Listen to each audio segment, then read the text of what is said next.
السلام علیکم ورحمۃ اللہ وبرکاتہ۔ وعلیکم السلام ورحمۃ اللہ وبرکاتہ۔ عزیز طلباء، مشکات شریف حدیث پاک کی کتاب، جہاں تک آپ لوگ اس کتاب کے حدیثوں کو پڑھ چکے ہیں، اس سے آگے کے حدیثوں کو آج پھر آپ لوگوں کو پڑھنا ہے۔ دیکھو اس کے ترجمے کو، ان کی تشریحات کو سنیں اور اس کو پڑھیں۔ سمجھ میں آ رہی ہے بات؟ اور سے سننا۔ عن ابی عبیدہ بن صامت قال، حضرت عبیدہ بن صامت رضی اللہ تعالی عنہ سے روایت ہے نا، قال رسول اللہ صلی اللہ علیہ وسلم، کہ رسول کریم صلی اللہ تعالی علیہ صلاۃ و تسلیم نے ارشاد فرمایا، وحولہ عصابۃ من اصحابہ باعثونی علی ان لا تشرکوا باللہ شیئا،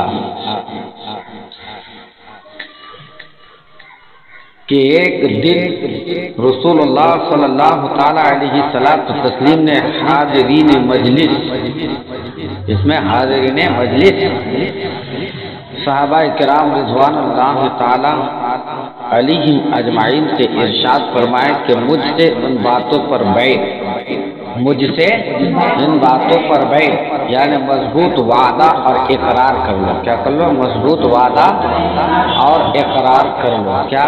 کہ اللہ تعالیٰ کے ساتھ کسی کو شریک نہیں کرو گے، اللہ رب العزت کے ساتھ کسی کو شریک نہیں کرو گے۔ جس کا معنی ہے اللہ تشرکوا باللہ شیئا، کہ اللہ تعالیٰ کے ساتھ کسی کو تم شریک نہیں کرو گے۔ پھر اس کے بعد ولا تسرقوا، چوری نہیں کرو گے۔ کیا؟ چوری نہیں کرو گے، دوسرے کے مال کو چراؤ گے نہیں۔ اس کے بعد ولا تزنوا، اور زنا نہیں کرو گے، زنا نہیں کرو گے۔ زنا سمجھتے ہو نا؟ زنا نہیں کرو گے۔ ولا تقتلوا اولادکم،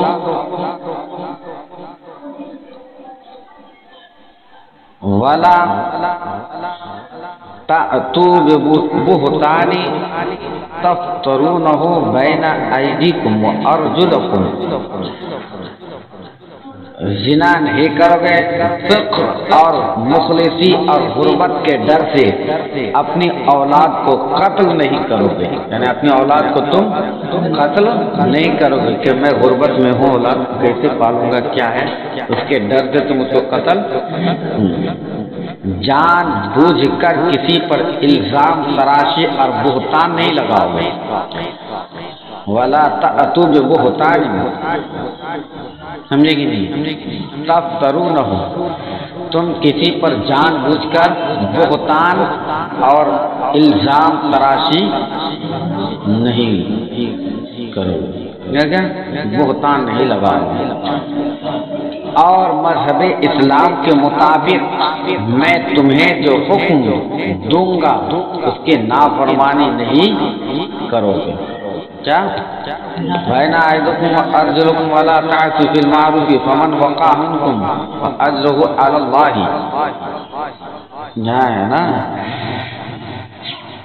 بہتان نہیں لگاؤ گے، اور مذہب اسلام کے مطابق میں تمہیں جو حکم دوں گا اس کی نافرمانی نہیں کرو گے، لہذا تم میں سے جو شخص اس عہد و اقرار کو پورا کرے گا اس کا ثواب اللہ، اس کا ثواب اللہ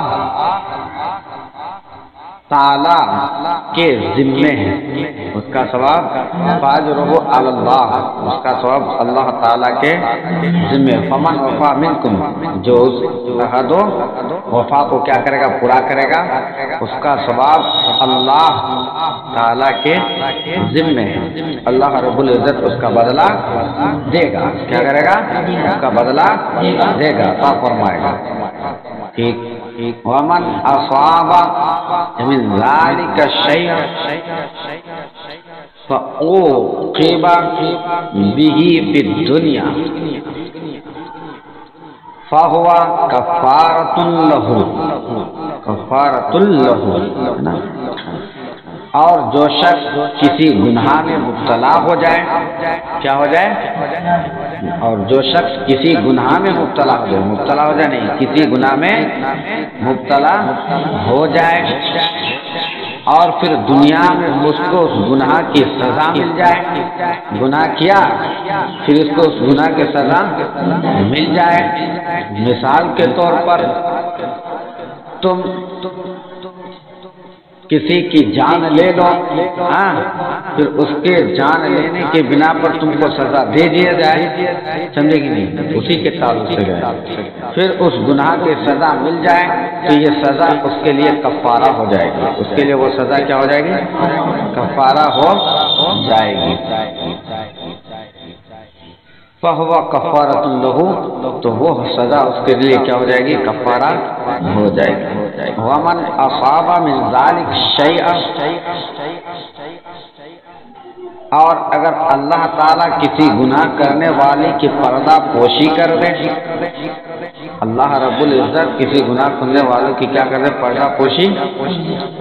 ثم سترہ اللہ علیہ، ہے نا، کسی گناہ کرنے والوں کی پردہ پوشی کر دیں تو کہتا ہے ان شاء عفا عنہ وان شاء عاقبہ فبايعنہ علی ذلک متفق علیہ۔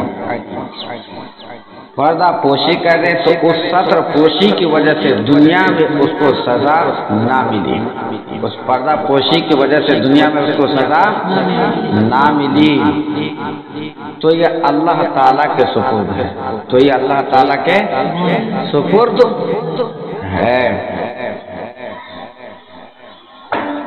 چاہے تو اپنے فضل و کرم سے آخرت میں بھی مغفرت کر دے، انشاء فعل، اگر چاہے اللہ رب العزت تو آخرت میں بھی اپنے فضل و کرم سے مغفرت کر دے، معاف کر دے، بخش دے۔ وَإِنْشَاءَ عَاقَبَهُ، اور اگر چاہے تو عذاب دے، اور اللہ رب العزت چاہے تو عذاب دے۔ فَبَايَعْنَهُ عَلَى ذَلِكَ، پس ہم نے ان سب امور پر آپ سے بیعت کر لی۔ تمام صحابہ نے کیا کہا کہ ہم سبوں نے ان باتوں پر، ان امور پر آپ سے کیا کر لی؟ بیعت کر لی۔ اب میں ایک بات بتا دوں تم لوگوں کو، سرکار نے حدیث پاک میں فرمایا نا بَعْيُونَ عَلَىٰ أَنْ لَا تُشْرِكُوا بِاللَّهِ شَيْئًا، ہے نا، اس سے کیا مطلب ہے؟ یعنی مجھ سے عہد و معاہدہ کر لو، ہے نا، طاعت کے مقابلے میں جو ثواب ملتا ہے، کسی کی فرما برداری کے مقابلے میں جو ثواب ملتا ہے، اسے اس بیع کے عقد سے تشبیہ دی جس میں مال کے مقابلے میں مال ہوتا ہے، کیا ہوتا ہے؟ مال ہوتا ہے، سمجھے گی نہیں؟ تو یہ اجر، یہ ثواب ملتا ہے۔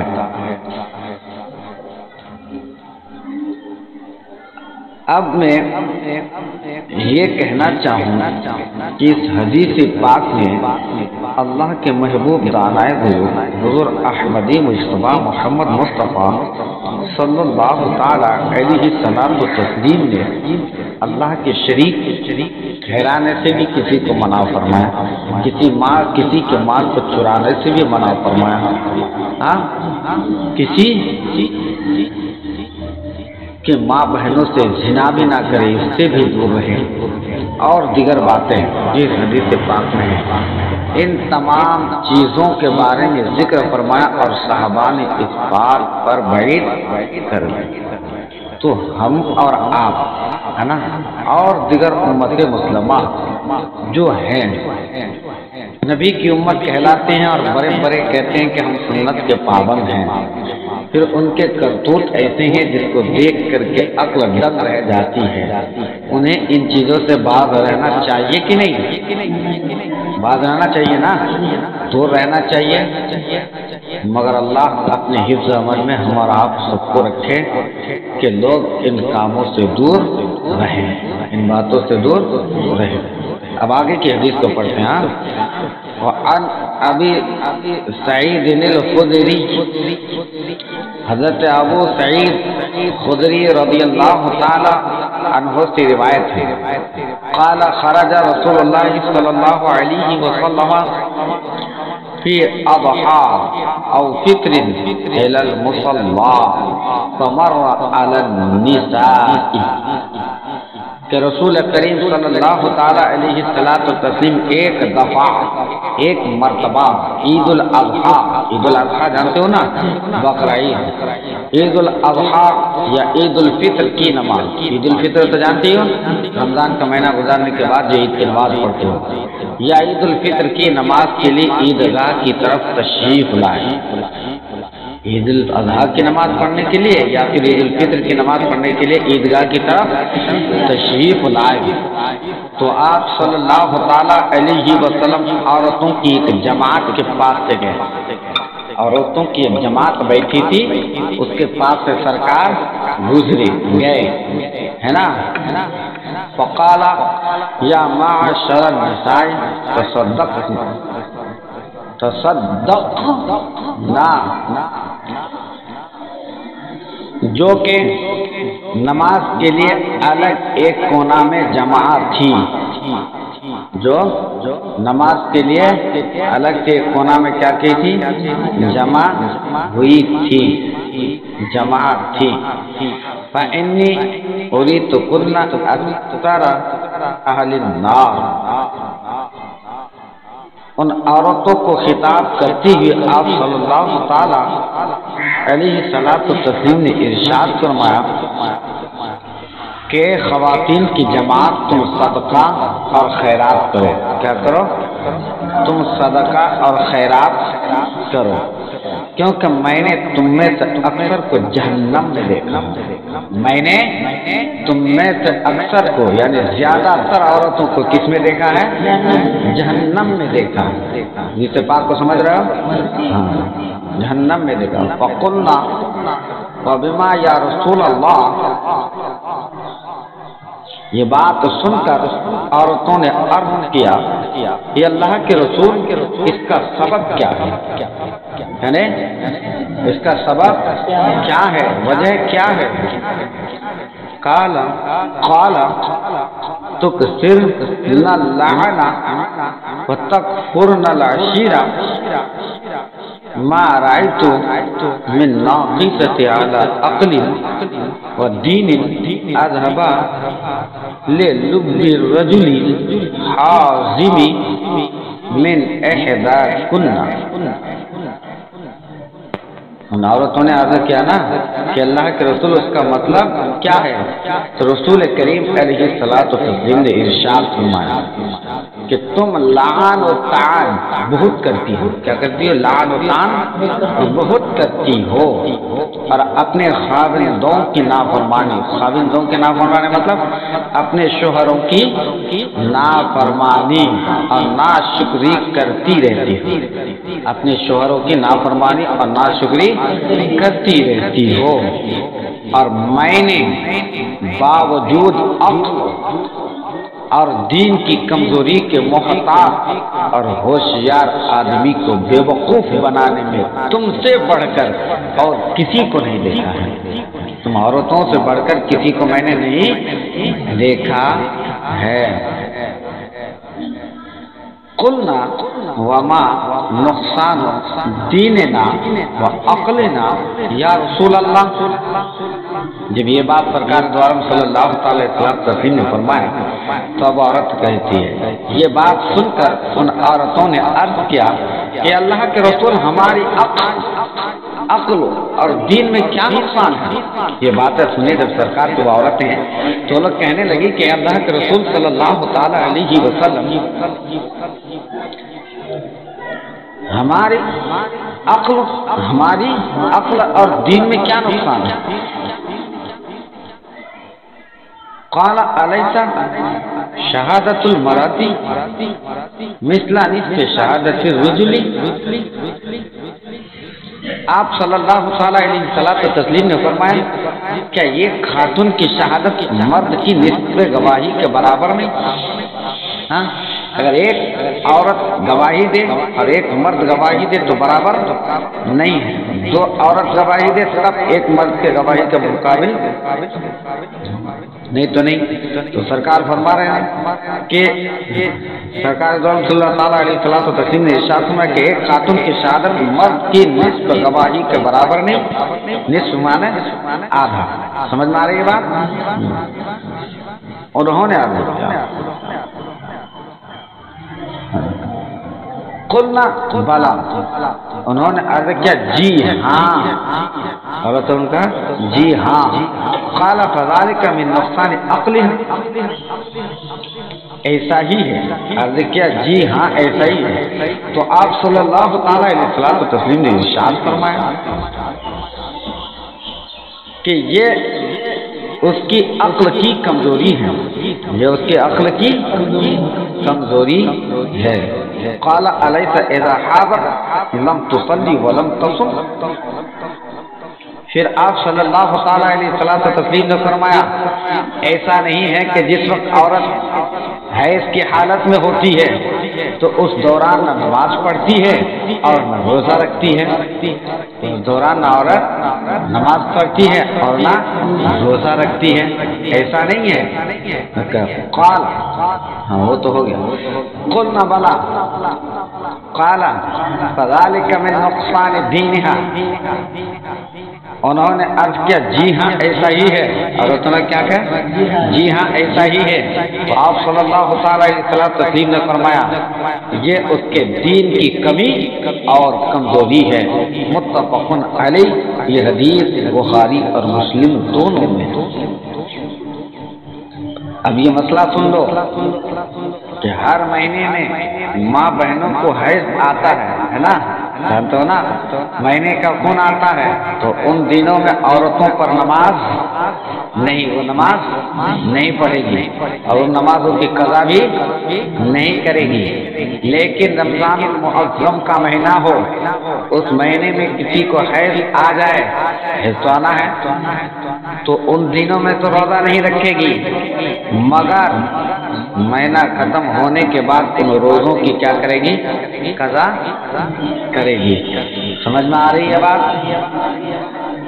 دیکھو اللہ کے رسول صلی اللہ تعالی علیہ وسلم نے کتنی بہترین اور اچھی بات دے کر کی، لوگوں کو عقل و فہم، اللہ کے رسول صلی اللہ تعالی علیہ وسلم نے کتنی اچھی اور پیاری بات بتائی۔ ہمیں اور آپ اگر عمل کریں تو کتنی بہترین اور اچھی بات ہوگی، ہے نا۔ اب آگے دیکھیں، فعن ابی ہریرہ قال، حضرت ابو ہریرہ رضی اللہ تعالی عنہ سے روایت ہے کہ جلیل القدر صحابی ہے نا۔ قال رسول اللہ صلی اللہ علیہ وسلم، کہ رسول کریم صلی اللہ تعالی علیہ وسلم نے ارشاد فرمایا کیا؟ قال اللہ تعالی کذبنی ابن آدم ولم یکن له ذلک وشتمنی ولم یکن له ذلک، کہ اللہ تعالیٰ فرماتا ہے کہ آدم کا بیٹا مجھے جھٹلاتا ہے۔ اللہ رب العزت نے ارشاد فرمایا کہ آدم کا بیٹا مجھے جھٹلاتا ہے، حالانکہ یہ اس کے لیے مناسب نہیں، اور میرے بارے میں فحش گوئی کرتا ہے اور گالی دیتا ہے، فحش گوئی کرتا ہے اور گالی دیتا ہے، حالانکہ یہ اس کے لیے مناسب نہیں، حالانکہ اس کے لیے مناسب نہیں۔ اس کا مجھ کو جھٹلانا تو یہ کہ وہ یہ کہتا ہے کہ جس طرح اللہ تعالی نے مجھے اس دنیا میں پہلی بار پیدا کیا ہے. فَأَمَّا تَكْذِيبُهُ إِيَّايَ فَقَوْلُهُ لَن يُعِيدَنِي كَمَا بَدَأَنِي وَلَيْسَ أَوَّلُ الْخَلْقِ فَأَهْوَنَ عَلَيَّ مِنْ إِعَادَتِهِ. وَأَمَّا شَتْمُهُ إِيَّايَ فَقَوْلُهُ اتَّخَذَ اللَّهُ وَلَدًا وَأَنَا الْأَحَدُ الصَّمَدُ الَّذِي لَمْ أَلِدْ وَلَمْ أُولَدْ وَلَمْ يَكُنْ لِي كُفُوًا أَحَدٌ. سمجھ رہے ہو؟ اب جو ہے پوری حدیث کہ وہ کہتا ہے کہ جس طرح اللہ تعالیٰ نے مجھے اس دنیا میں پہلی بار پیدا کیا، کیا جس طرح اللہ تعالیٰ نے مجھے اس دنیا میں پہلی بار پیدا کیا، اس طرح آخرت میں مجھے دوبارہ ہرگز پیدا نہیں کر سکتا. آخرت میں مجھے دوبارہ ہرگز پیدا نہیں کر سکتا.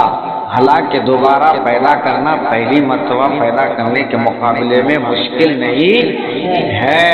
دوبارہ پیدا کرنا پہلی مرتبہ پیدا کرنے کے مقابلے میں مشکل نہیں ہے، بلکہ تقاضا عقل کے مطابق آسان ہے.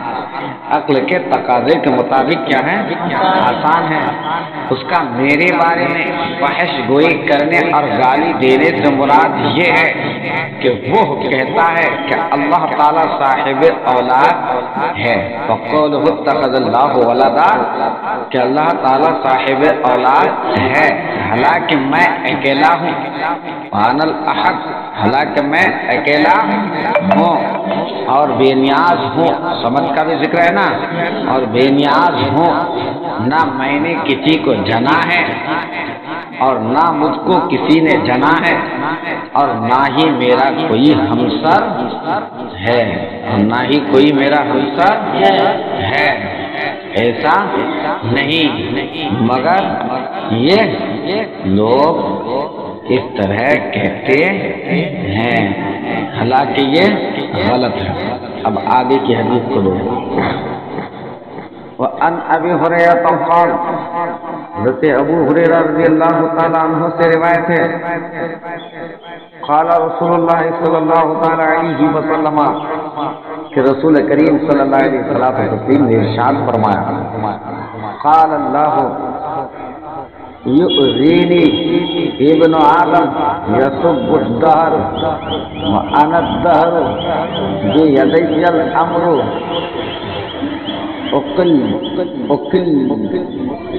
اقلب اللیل ہے نا، اقلب اللیل والنہار.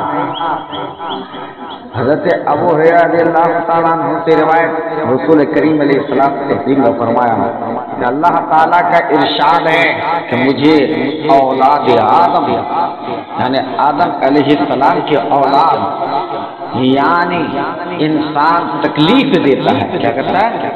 تکلیف تو جانتے ہی ہو.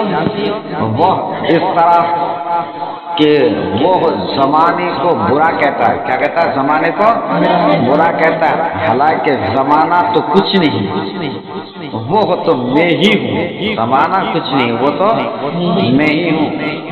کیونکہ انا الدہر ہے نا کہ یسب الدہر زمانے کو برا کہتا ہے، تو انا الدہر حالانکہ زمانہ تو میں ہی ہوں، ہے نا. کیونکہ سب تصرفات میرے قبض و قدرت میں ہیں، میرے قبض و قدرت میں ہیں. رات اور دن کی گردش بھی میرے ہی حکم سے ہوتی ہے. کیا ہوتی ہے؟ میری ہی حکم سے ہوتی ہے. متفق علیہ. یہ حدیث بخاری اور مسلم دونوں میں ہے. اس حدیث پاک میں یؤذینی آدم یسب الدہر ہے نا، کہ ابن آدم عیب جوئی کے ذریعے مجھے تکلیف دیتا ہے. عیب جوئی کے ذریعے مجھے تکلیف دیتا ہے. وہ میرے بارے میں ایسی بات کہتا ہے جسے میں ناپسند کرتا ہوں. کیا کرتا ہوں؟ ناپسند کرتا ہوں. اور میری طرف ایسی چیز کی نسبت کرتا ہے جو میری شان کے لائق نہیں ہے. میرے شان کے لائق نہیں ہے. یا ایسی بات کہتا ہے جس کے وہ شخص جس کے متعلق کہہ سکتے ہیں کہ اسے تکلیف پہنچتی ہے. ہاں تکلیف دہ ہے. سمجھ میں آ رہی ہے بات؟ اس طرح کی باتیں انسان کہتا ہے. اللہ کے اس طرح کی بات نہیں کہنا چاہیے. اب آگے کی حدیث کو کیا کریں؟ آگے کی حدیث کو دیکھیں. وان ابی موسیٰ الاشعری قال، حضرت ابو موسیٰ اشعری رضی اللہ تعالی عنہ سے روایت ہے کہ رسول اللہ صلی اللہ تعالی علیہ وسلم نے ارشاد فرمایا، قال رسول اللہ صلی اللہ علیہ وسلم کہ رسول کریم صلی اللہ تعالی علیہ وسلم نے ارشاد فرمایا، سرکار نے ارشاد فرمایا کیا؟ ما احد اصبر على اذن يسمعه من الله يدعون له الولد، کہ تکلیف دینے والے کلمات سن کر اللہ تعالیٰ سے بڑھ کر کوئی زیادہ صبر اور بردباری والا نہیں. لوگ اللہ تعالیٰ کے لیے اولاد کا دعویٰ کرتے ہیں. کیا کرتے ہیں؟ اللہ تعالیٰ کے لیے اولاد کا دعویٰ کرتے ہیں. من اللہ یدعون لہ الولد، اولاد کا دعویٰ کرتے ہیں اور وہ کچھ بات پر بھی ان کو عافیت سے نوازتا ہے.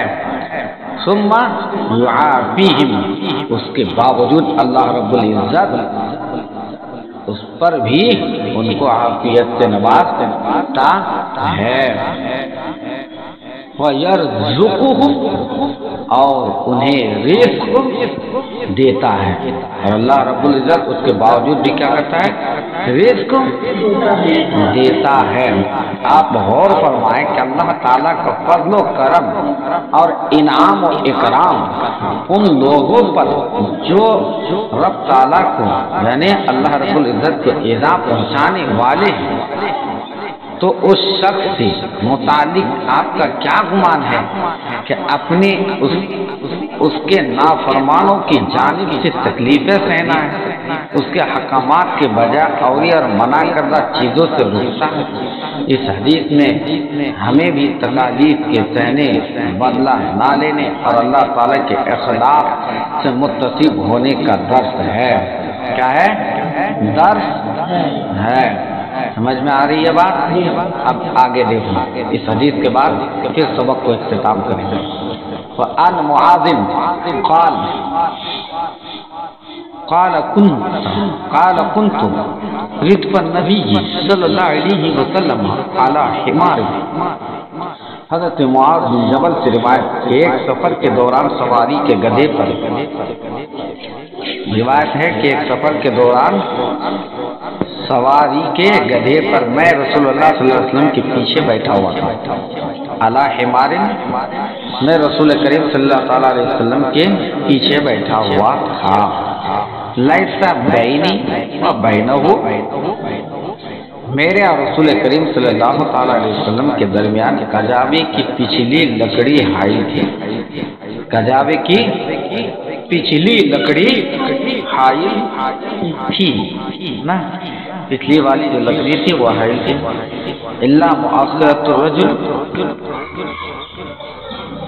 رسول اللہ صلی اللہ تعالی علیہ وسلم نے مجھ سے پوچھا، وقال یا معاذ، اے معاذ، هل تدری ما حق اللہ علی عبادتہ وما حق العباد علی اللہ؟ اے معاذ، جانتے ہو کہ بندوں پر اللہ کا کیا حق ہے؟ اے معاذ، جانتے ہو کہ بندوں پر اللہ کا کیا حق ہے؟ میں نے جواب میں عرض کیا کہ اللہ اور اس کا رسول ہی بہتر جانتے ہیں. اللہ جانتا ہے اور اس کے رسول بہتر جانتے ہیں. سمجھ میں آ رہی ہے بات؟ قلت اللہ و رسولہ اعلم. حضرت معاذ کہتے کہ میں نے کہا اس کے بارے میں اللہ اور اس کے رسول زیادہ جانتے ہیں. قال فإن حق اللہ علی العباد ان يعبدوه ولا تشركوا به شيئا.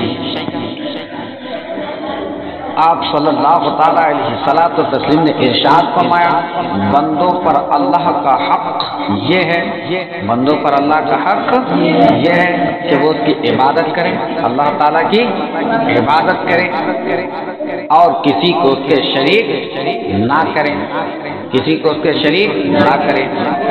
وحق العباد علی اللہ اللہ یعذب من لا یشرک به شیئا، اور اللہ تعالیٰ پر بندوں کا حق یہ ہے کہ جس نے کسی کو اللہ کے ساتھ شریک نہ کیا ہو اس کو عذاب نہ دیں، اس کو عذاب نہ دیں۔ آپ صلی اللہ تعالیٰ علیہ وسلم کا ارشاد سن کر میں نے عرض کیا، کیا میں نے عرض کیا فقلت، میں نے کہا، میں نے عرض کیا یا رسول اللہ، یہ اللہ کے رسول صلی اللہ علیہ وسلم، افلا ابشر به الناس، قال لا تبشرهم